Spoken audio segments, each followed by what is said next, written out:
नमस्कार सर। सत साहेब सर जी। सर क्या नाम है आपका? मेरा नाम है करण दास। सर कहाँ के रहने वाले हैं आप? मैं गुना जिला मध्य प्रदेश का रहने वाला हूँ। सर संत रामपाल जी महाराज से नाम दीक्षा आपने कब ली? जी मैंने 24/12/2017 को संत रामपाल जी महाराज से नाम दीक्षा ली है। सर संत रामपाल जी महाराज की शरण में आने से पहले आप क्या भक्ति साधनाएं करते थे? कि जो हम साधनाएं किया करते थे, काला जी महाराज, जंत महाराज, भूत महाराज, प्रेत महाराज, हनुमान जी महाराज, तो देवनारायण महाराज, ऐसे मतलब वही जो पारिवारिक पूजा है पूर्व से चली आ रही उसी पूजाओं को किया करता था। लाभ की जगह और मुंह में जो है असाध रोग हो गया था, कैंसर, जिसका मैंने पूरी दुनिया में इलाज कराया। सभी देवी देवताओं को यहाँ भी गया पर कहीं से भी रिलीफ नहीं मिला।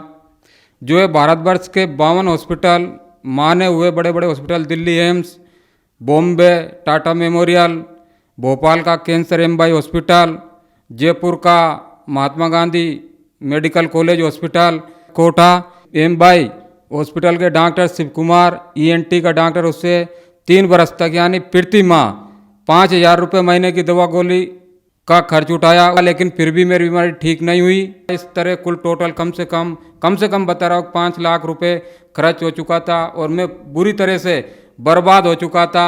डॉक्टरों ने मेरे जो मुंह में बता दिया था कि ये भयंकर जबड़ा में चमड़ी कैंसर, ये ठीक नहीं हो सकता है, जैसे भी जीवन निकले बेटा ऐसे निकाल, और इस दुनिया में जो भी आया उसको सबको मरना है, मरने से क्यों डरता है। मैं निराश होकर मतलब घर बैठ गया और 3 साल तक दूध पी पी कर समय निकाला। ऐसी स्थिति में एक दिन मेरे मन में ऐसा आया कि ऐसे जीवन से तो मैं मर जाऊं तो बढ़िया है, तो मैं घर से भागकर ट्रेन से कटने के लिए चला गया और मैं ट्रेन की पटरी पे जाकर खड़ा हो गया।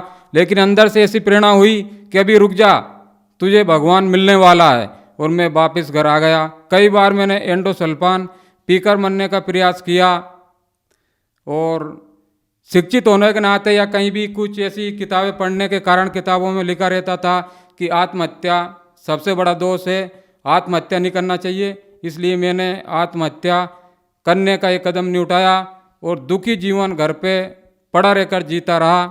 इसी के लिए मैं कम से कम हिंदू धर्म के जो तांत्रिक हैं उनके पास और मुस्लिम धर्म के जो तांत्रिक हैं उनके पास भी गया। कोई बोलता था कि 5,000 चाहिए, कोई बोलता था कि 10,000 चाहिए। दुख का निवारण कराने के लिए हमने सभी को दिया और उनने हमको खूब लौटा, लेकिन मुझे कहीं से भी कोई रिलीफ नहीं हुआ। राजस्थान में जो है अटरू तहसील पड़ती है, यहाँ एक प्राचीन झाड़ोता गांव है, उसमें देवनारायण भगवान का मंदिर है।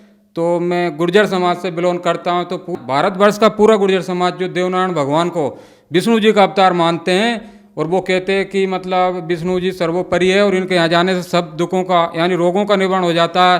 तो मैंने उन लोगों की भी बात मानी। मैंने बोला था कि अगर देवनारायण भगवान आप विष्णु अवतार है और पूरा गुर्जर समाज आपको मानता है तो आप मेरे दुख का निवारण कर दो, मैं आपको 5 कुंटल घी में प्रसादी करूँगा, भंडारा करूँगा। लेकिन मेरा कोई रोग समाप्त नहीं हुआ। वहाँ से भी मुझे निराशा ही हाथ लगी। सर आपने बताया कि जो भक्ति साधनाएं आप करते थे उनसे आपको कोई लाभ नहीं मिला, तो फिर संत रामपाल जी महाराज की शरण में आप कैसे आए?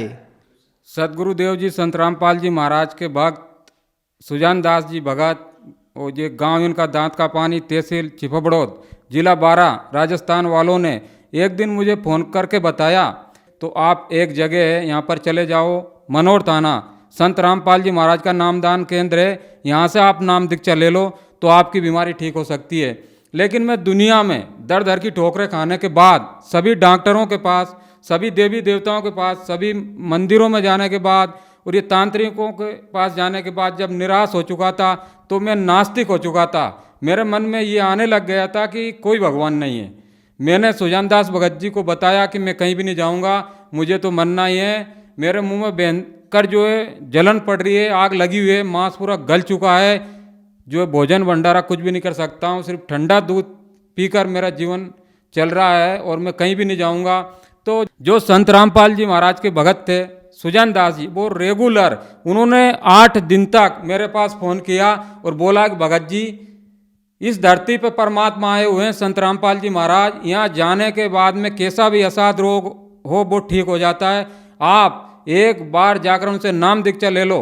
अगर मौत भी हो जाएगी और आपने 108 नाम का सुमरण कर लिया जो संत रामपाल जी महाराज देंगे, तो आपको 10वें महीने इस धरती पे मनुष्य जीवन दिला देंगे संत रामपाल जी महाराज किसी भक्त परिवार के घर में। तो मुझे विश्वास नहीं हुआ। मैंने उनसे बोला कि ये कैसे संभव है कि संत रामपाल जी महाराज परमात्मा हो सकते हैं। उसी दिन मतलब 9 सितंबर 2017 को संत रामपाल जी महाराज और परमेश्वर कबीर देव दोनों आए और मुझे मेरे घर से उठा कर ले गए बरवाला आश्रम।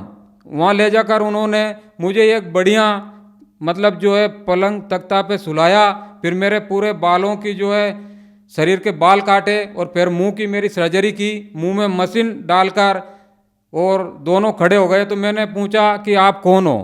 मैंने इस दुनिया में कोई भी डॉक्टर, कोई भी मंदिर, कोई भी मस्जिद, कोई भी जगह नहीं छोड़ी है।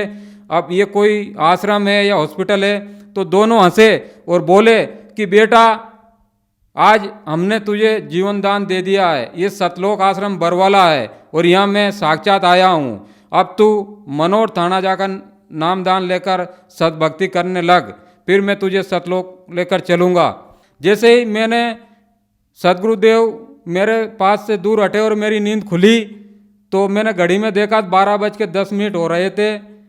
तो मैंने सब कुछ नोट किया, सतलोक आश्रम और हरियाणा, बाकी मैं बरवाला जिला हिसार ये चीज़ों को भूल चुका था। मैं सुबह उठकर और नामदान लेने के लिए नामदान केंद्र पर मनोर थाना गया राजस्थान। तो वहाँ पर भगत जी ने संत रामपाल जी महाराज से नाम दीक्षा दिलवाई और मुझे बताया कि सदगुरुदेव के नियम है, अगर इसमें रहकर आप भक्ति करोगे तो आपको यम के दूत नहीं ले जा सकते हैं और आपकी बीमारी भी ठीक हो जाएगी। नाम दीक्षा लेकर मैं शाम को घर पे आया और जब मैंने जीने की राह किताब आश्रम से मुझे मिली थी वो पढ़ी और उसमें देखा तो पूरा पता लिखा हुआ था सतलोक आश्रम बरवाला जिला हिसार हरियाणा भारत, जो मुझे संत रामपाल जी महाराज ने रात को दिखाया था। फिर मुझे पूर्ण विश्वास हुआ। उसी दिन मैंने जो भक्ति साधना बताई थी वो करी और उसी रात में जब मैं सोया तो ब्रह्मा जी के रूप में ये काल भगवान आया और मेरे से बोले कि मतलब कहाँ जलन होती है तेरे? मैंने बोला मेरे मसूड़े में जो छाला है। तो उन्होंने हाथ से यूँ किया और बोला कि तू वहाँ संत रामपाल के पास क्यों गया? वो तो तुझे तेरा धर्म छुड़ाना चाहता है और तुझे मैंने ठीक कर दिया। तो पहला ही दिन था तो मैंने इतना ज़्यादा ज्ञान भी सदगुरुदेव का संत रामपाल जी महाराज का नहीं समझा था और मैंने सोचा मैंने मुझे तो ये ब्रह्मा ही ठीक करने आ गया, यही सृष्टि का रचनहार है। तो मैंने जो है उसी दिन सुबह उठा और सदगुरुदेव की फोटो और वो माला और लॉकेट सब नदी में जल प्रवाह कर दिया और संत रामपाल जी महाराज की जो भक्ति मुझे मिली थी इसको मैंने छोड़ दिया। और जो जिस दिन मैंने नाम दीक्षा ली थी उसी दिन सदगुरुदेव से नामदान केंद्र पे ही मुझे कम से कम 10% आराम पड़ गया था। लेकिन रात में ये ब्रह्मा जी जो मेरे सामने प्रकट हुआ और मुझे भ्रमित किया और जिस तरह मैंने सदगुरुदेव ने संत रामपाल जी महाराज ने जो भक्ति मार्ग बताया था उसको छोड़ दिया तो फिर भयंकर जलन पड़ने लगी, मेरे भयंकर जलन पड़ी जो 3 महीने तक, और मैं फिर घर पे ही पड़ा रहा। फिर भगत सुजान दास जी मेरे घर पे आए और मुझे विस्तार पूर्वक समझाया। भक्त सुजान दास जी ने जब संत रामपाल जी महाराज का ज्ञान मुझे पूरा प्रमाण सहित वेदों से, गीता से और सभी श्लोक सहित बताया कि ये ज्ञान है, तो मुझे समझ में आया और फिर मैंने समझा और फिर मैंने पुनः नाम दीक्षा 24/12/2017 को लिया और इस सद्भक्ति मार्ग पे लगा। सर, हमने सुना है कि संत रामपाल जी महाराज से नाम दीक्षा लेने के बाद श्रद्धालुओं को बहुत सारे लाभ प्राप्त होते हैं, चाहे वो आर्थिक हो, शारीरिक हो, मानसिक हो या आध्यात्मिक हो। तो क्या सर संत रामपाल जी महाराज से नाम दीक्षा लेने के बाद आपको भी कोई लाभ प्राप्त हुए? हाँ जी, जैसे मैंने नाम दीक्षा ली तो मेरा रोग समाप्त होने लगा और जब मैं कैंसर से बहुत पीड़ित था तो मैं पूरे देश में सभी हॉस्पिटलों में गया, सभी देवी देवताओं पर गया और कम से कम मेरे 5 लाख रुपए खर्च हो चुके थे। मेरी आर्थिक स्थिति बहुत कमज़ोर हो चुकी थी और मैं आत्महत्या करने के लिए कई बार मैंने प्रयास किया, लेकिन शिक्षित होने की वजह से इतना ज्ञान था कि आत्महत्या सबसे बड़ा दोष है, इसलिए मैं आत्महत्या नहीं कर पाया। और जब मैंने सदगुरुदेव जी से नाम दीक्षा लिया तो मेरा कैंसर का रोग भी ठीक हुआ और मेरे ऊपर जो 5 लाख रुपए खर्च था वो भी समाप्त हुआ। और जो मैं 4-5 साल से मैं खाना नहीं खा पाता था, सिर्फ दूध भी पीता था 100 या 200 ग्राम सुबह या शाम, लेकिन सदगुरुदेव संत रामपाल जी महाराज से नाम दीक्षा लेने के बाद सदगुरुदेव जी ने ऐसे दया करी कि जिस दिन मैंने नाम दीक्षा ली उसी दिन 5 साल से यानी रोटी नहीं खाई थी, लेकिन उसी दिन मैंने 4-5 रोटी खाई और मेरा जलन का रोग समाप्त होने लगा। संत रामपाल जी महाराज से नाम दीक्षा लेने के बाद मेरा कैंसर का रोग बिल्कुल ठीक हो गया, मैं बिल्कुल स्वस्थ हो गया। और जब बिल्कुल मेरी भक्ति सही चलने लगी तो 9 फरवरी 2018 के दिन जब मेरे पास प्रथम नाम था संत रामपाल जी महाराज के द्वारा जो दिया गया था, रात की 12 बजे मैं जो है 12 बजे तक मोबाइल में चिप से सत्संग सुन रहा था। और 12 बजे जब मुझे नींद आने लगी तो मैंने सोचा अब सो लेता हूँ। सर्दी का मौसम था, जैसे मैं सोया और कंबल मैंने ऊपर पटका तो कोई आदमी मेरे पास खड़ा आकर हुआ और बोला कि चल तेरा यमराज का बुलावा आया है। जैसे मैंने कम्बल ऊपर उठाया तो वो मेरे ऊपर बैठ गया और यहाँ जो हृदय कमल होता है इससे चीर के और मेरी जान को निकालने लगा। मैं बिल्कुल बेहोश हो गया, मुझे कोई पता नहीं मेरी जान को निकाला जा रहा था। जब मैंने सदगुरुदेव को याद किया, संत रामपाल जी महाराज को, तो संत रामपाल जी महाराज से मैंने बोला कि परमात्मा, लोग कहते हैं कि परमात्मा इस दुनिया में है और जो संत रामपाल जी महाराज से नाम दीक्षा ले लेता तो उनको यम के दूत नहीं ले जाते हैं। मैंने इतना ही बोला था, परमात्मा अगर आप सच्चे तो आज मुझे छुड़ाओ। तो परमात्मा संत रामपाल जी महाराज जो वहीं प्रकट हो गए और बोले यमदूतों से कि तुम मेरे इस बेटे के पास क्यों आए हो, मेरे बच्चे के पास क्यों आए हो, मेरे भगत के पास क्यों आए हो। तो दोनों दूत, उनके भयंकर दांत थे, बहुत बड़े बड़े बाल थे, बहुत भयंकर रूप था, देख कर पता नहीं क्या हो जाता है। तो वो बोलने लगे, संत रामपाल जी महाराज के चरणों में पड़ गए कि ये परमात्मा, हमको पता नहीं था कि ये आपका भगत है। हमसे तो यमराज ने बोला था कि उसको लेकर आना, उसके श्वास खत्म हो चुके हैं। संत रामपाल जी महाराज ने बोला कि यमराज से बोल देना मैंने इस बच्चे की उम्र को बढ़ा दिया है, अब इस बच्चे के श्वासों को मैंने बढ़ा दिया है और अब मैं इस बच्चे को सद्भक्ति करा के सतलोक लेकर जाऊंगा और अगर आप परेशान किया तो मैं आप लोगों को बहुत दंडित करूंगा। तो दोनों हाथ जोड़कर बोले कि परमात्मा, हमारी क्या औकात है कि हम आपके भगत को ले जा सकते हैं। आज के बाद हम आपके इस भगत के पास कभी भी नहीं आएंगे। और इस तरह संत रामपाल जी महाराज ने मेरी जीवन रक्षा की। और एक दिन और मई के महीने में सदगुरुदेव मुझे संत रामपाल जी महाराज ऊपर लेकर गए, मेरे पास आए कि चल बेटा, मैं तुझे तेरे दादाजी से मिलाता हूँ। मेरे दादाजी की 2006 में निधन हो गया था कि चल तेरा दादाजी पितरलोक में पड़ा हुआ है। संत रामपाल जी महाराज मुझे विमान में बिठाकर और पितरलोक में लेकर गए और दरवाजा पे जाकर खड़े रह गए और बोले कि बेटा तू अंदर चला जा, उठाला वो है तेरा दादाजी। मैंने दादाजी को पहचान लिया, मैं अंदर गया तो दादाजी बड़े खुश हुए और बोले कि बेटा तू भी आ गया। मैंने बोला कि हाँ, मुझे मेरे सदगुरुदेव संत रामपाल जी महाराज यहाँ लेकर आए हैं, चलो आप उठकर बाहर चलो। जब मैं उनको उठाकर लेकर बाहर आ रहा था तो 2 दूत भाग कर आए और वो बोले कि कहाँ जा रहा, रुक, यहाँ से वो जीव जाता है जिस पे यमराज साइन कर देता है, बिना यमराज के दस्तखत से यहाँ से कोई जीव नहीं जा सकता है। तो एक दूत फिर भगा, एक इतनी बड़ी लाल डायरी लेकर आया खाता बाई जैसी और बोला कि इसका रिकॉर्ड देखते हैं। रिकॉर्ड देखा तो यमराज के उस पर साइन कंप्लीट थे। उसने बोला ले जा भाई, इसके साइन है, तेरे दादा को तू ले जा। तो और भी बहुत सारे डोकरे वहाँ पड़े हुए थे, बूढ़े जिनके एक एक हाथ दाढ़ी बधी हुई थी। उनने बोला यार बेटा हमको भी ले चल, यहाँ तो हमें भी यम के दूत यातनाएं देते हैं, दुख देते हैं, हम परेशान हैं, दुखी है इस लोक में।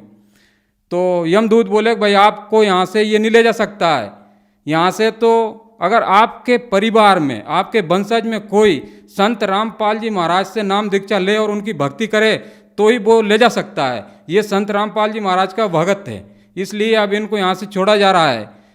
जैसे ही मैं दादाजी को लेकर बाहर आया तो संत रामपाल जी महाराज वहीं खड़े हुए थे।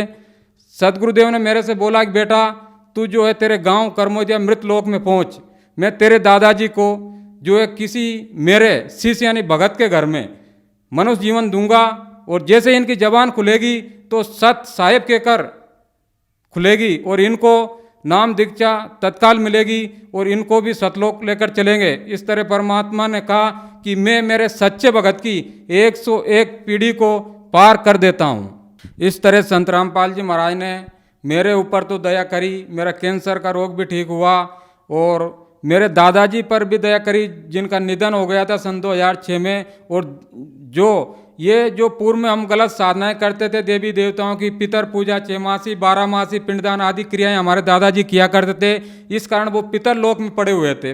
पितर लोक जो नरक में आता है और वहाँ बहुत सारी यातनाएं भोग रहे थे, लेकिन संत रामपाल जी महाराज ने मेरे दादाजी के ऊपर भी दया करी और उन्हें मनुष्य जीवन दिलाकर और उनको भी अपने जीवन का जो है कल्याण कराने का अवसर सदगुरुदेव ने दिया। सदगुरुदेव संत रामपाल जी महाराज ने और बहुत सारी दया करी, 5 लाख का कर्ज भी अदा किया और सर्व सुविधाएं दी। कहने का मतलब आज अगर मुझे ज़रूरत होती है कि सुबह मुझे 5,000 की ज़रूरत है तो 5,000 की व्यवस्था हो जाती, पता ही नहीं कहाँ से क्या हो जाती है। परमात्मा के यहाँ कहने का मतलब दुख भी समाप्त होता है और ये भौतिक सुख सुविधाएं भी बहुत ज़ोर से मिलती है। संत रामपाल जी महाराज से मैंने नाम दीक्षा नहीं ली, इसके पहले मैं बहुत शराबी इंसान था। कम से कम एक दिन में 5,000 या 6,000 का शराब पी जाया करता था, जिससे भी मेरी जो है स्थिति बहुत खराब थी और सब लोग मेरे से दुखी थे। लेकिन आज जब संत रामपाल जी महाराज से नाम दीक्षा ली तो शराब तो दूर की बात है, लेकिन कोई अगर बीड़ी भी पीता है तो ये मानो कि 10 फीट दूर से ही बदबू आ जाती है, वहाँ खड़ा रहने का भी मन नहीं होता है। जिस काम को भारत सरकार नहीं कर सकती, नशा मुक्ति का काम, सदगुरुदेव से संत रामपाल जी महाराज से नाम दीक्षा लेने के बाद उनके भगत नशा करने की तो बात दूर है, लेकिन किसी को बीड़ी या बिमल सिगरेट आदि लाकर भी नहीं दे सकते, इसको भी माँ पाप समझते हैं। तो जो श्रद्धालु आज आपको देख रहे हैं वो भी किसी न किसी बीमारी से ग्रस्त हैं और ठीक होना चाहते हैं, तो क्या वो भी संत रामपाल जी महाराज से नाम दीक्षा लेने के बाद ठीक हो सकते हैं? उनके लिए आप क्या कहना चाहोगे? सिर्फ निवेदन कर सकता हूँ कि जो कैंसर पीड़ित है, क्योंकि मैंने कैंसर का रोग देखा है, मैंने दर दर की ठोकरें खाई है कि कैंसर का रोग एक इतना भयंकर रोग है कि मरीज जिसको कैंसर होता है वो तो दुखी होता ही, लेकिन उसका पूरा परिवार, पूरा रिश्तेदार, उसके पूरे मिलने वाले सब बहुत दुखी हो जाते हैं। परिवार की आर्थिक स्थिति बहुत खराब हो जाती है। डॉक्टर लूट मार करते रहते हैं, कहीं 1 लाख का ऑपरेशन, कहीं 2 लाख का ऑपरेशन, लेकिन बीमारी कहीं भी खत्म नहीं होती है। मेरा ऐसे दिन दुखी कैंसर पीड़ित सर्व समाज से, पूरे भारत से नहीं बल्कि पूरी दुनिया वालों से निवेदन है इस दास का कि इस दुनिया में परमात्मा आए हुए हैं संत रामपाल जी महाराज। जिस तरह मुझे सुखी किया, अगर और कोई भी उनके ज्ञान को समझकर आएगा, चाहे वो दुख को लेकर आए, अगर मेरा दुख ठीक हो जाए तो मैं मान लो कि परमात्मा में, मैं परमात्मा को साक्षी रखकर बोल रहा हूँ संत रामपाल जी महाराज को कि वो उनसे आकर नाम दीक्षा ले। जिस तरह मैं सुखी हुआ, मेरा कैंसर ठीक हुआ, उनका भी कैंसर ठीक होगा। सर्व समाज संत रामपाल जी महाराज से नाम दीक्षा ले और अपने मनुष्य जीवन का कल्याण कराएं। सर, संत रामपाल जी महाराज से नाम दीक्षा कैसे ली जा सकती है? देखिए, आज सदगुरुदेव संत रामपाल जी महाराज के सत्संग यानी प्रवचन कम से कम बहुत सारे टीवी चैनलों पे चलते हैं। वहाँ पर एक जो पट्टी चलती है उसमें मोबाइल नंबर आते हैं। कोई भी अगर उनसे नाम दीक्षा लेना चाहे तो उस पर संपर्क कर सकता है। आज पूरे भारत में नहीं बल्कि पूरी दुनिया में आज उनके सभी जगह नामदान केंद्र खोल दिए गए हैं। पहले तो सिर्फ हरियाणा बरवाला ही आना पड़ता था नाम दीक्षा लेने के लिए, लेकिन आज संत रामपाल जी महाराज ने दया करी है कि भारतवर्ष के सभी जिलों में नामदान केंद्र खोल दिए गए हैं। उस टीवी पे जो नंबर आते हैं उस पर जब भी कोई फ़ोन लगाकर पूछेगा और नाम दीक्षा लेना चाहे तो उनको बता दिया जाता है उनका नज़दीकी जो नाम दान केंद्र होता है, वहाँ अपना नाम दीक्षा लेकर अपने जीवन का कल्याण यानी मोक्ष करा सकते हैं।